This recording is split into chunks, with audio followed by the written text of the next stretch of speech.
On vient de l'apprendre, la mort de Jean-Pierre Pernaut, l'ancien présentateur du JT de TF1 à 13h, est mort à l'hôpital à l'âge de 71 ans. Il avait annoncé il y a quelques semaines qu'il souffrait à nouveau d'un cancer, cette fois-ci d'un cancer des poumons. 3 ans seulement après avoir vaincu un cancer de la prostate. C'est sa famille qui a annoncé sa mort il y a quelques minutes.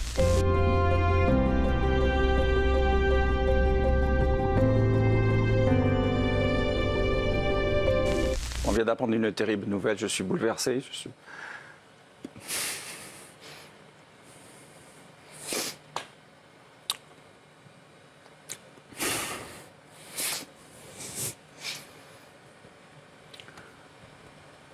On va rendre hommage.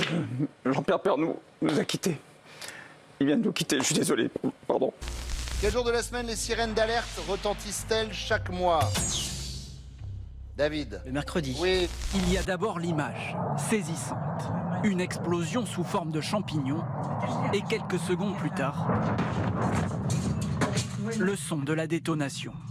D'après les experts, cette munition tirée sur Kharkiv pourrait être une bombe thermobarique.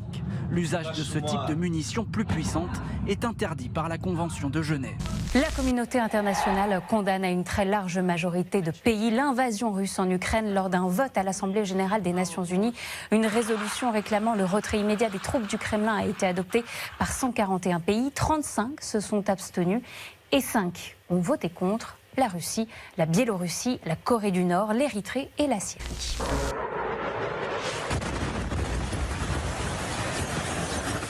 Explose quelques mètres plus haut. L'homme se réfugie, miraculé. Quand même, on a envie d'être ensemble, hein, là, vous trouvez pas, hein? C'est un peu dur en ce moment. Donc on va aussi vous proposer un peu de divertissement. Ça va, Johanna? Très bien, Bonjour, et vous, Alexandra. Thomas? Bah ouais, ça va, ça va. Bon, on essaie de se dire qu'il faut en parler, puis qu'il faut aussi penser un petit peu à autre chose. C'est vrai. La directive que m'a donnée la direction de TF1 à l'époque, Patrick Lelay et Étienne Moujotte, c'était de faire un journal plus proche des gens. Jean-Pierre, tu remplaces Mourouzi, tu essaies de faire un journal plus proche des gens. C'était facile à dire, mais je ne l'avais jamais entendu avant. Moi, j'arrêtais pas de râler dans les couloirs, parce qu'originaire d'Amiens, vivant toujours à Amiens et faisant des allers-retours tous les matins, ça m'énervait que les journaux télévisés ne soient que parisiens, institutionnels, parisiens, ne sortaient de Paris que quand il y avait le Festival de Cannes. Monsieur le ministre travaille. Eh oui, monsieur le ministre, car les petites boules que vous avez vues, ce sont celles de Jacques Lang, qui nous a gentiment autorisé à tourner dans les jardins du Palais Royal. Eh oui, les fameuses boules de Jacques Lang, les Petites boules. Et c'était le dernier JT d'RT France après donc cette décision de l'Union européenne de nous bannir de l'espace européen. Jusqu'au bout, nous avons travaillé librement, avec sérieux, honnêteté, présentant tous les points de vue, respectant toutes les opinions, donnant la parole à ceux qu'on n'entend pas dans les médias traditionnels, pour vous donner une information complète. Et on salue tous les connards qui sont nombreux. Tendu, moi ce matin, je sais pas ce qui se passe, mais tendu. À toi de jouer, Marie-Sophie, je te laisse. Allez.